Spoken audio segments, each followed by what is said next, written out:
Sometimes people can be discouraged from writing novellas because they hear that publishers won't publish them or take them on.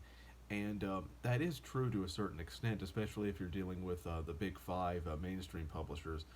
Um, but the thing is that I think that many business practices of the traditional publishing industry are frankly outdated. They don't really apply to the modern world, and that happens with a lot of traditional companies. A lot of their business models and the way they view things are simply just outdated because since since the internet and since people have been buying books more online now than they did in physical bookstores in the past, novellas have become more popular because I think the reason why novellas were unpopular, somewhat unpopular before, is that people would walk into a bookstore and they'd want to buy the biggest book, so they can get their money's worth, at least in their mind.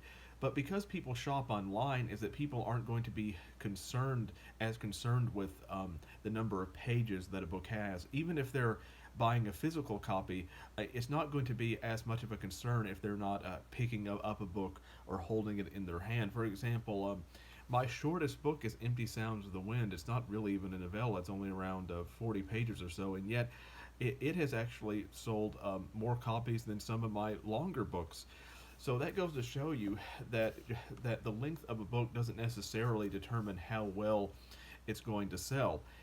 And the length of novels can vary over time, or what's considered a novel can vary over time. For example, in the 19th century, novels were longer because very often they were serialized in magazines. So there would be 20 or 30 pages of a novel in a magazine, and then you'd have to subscribe to get the next monthly issue, and then at the end they would they would all be put together into a single volume. However, in the first half of the 20th century, the novel became, particularly in the 20s, 30s, and 40s, the novel became shorter. So you got books like The Great Gatsby, or crime novels like Double Indemnity, The Postman Always Rings Twice, which were by today's standards novellas, but at the time they were considered novels.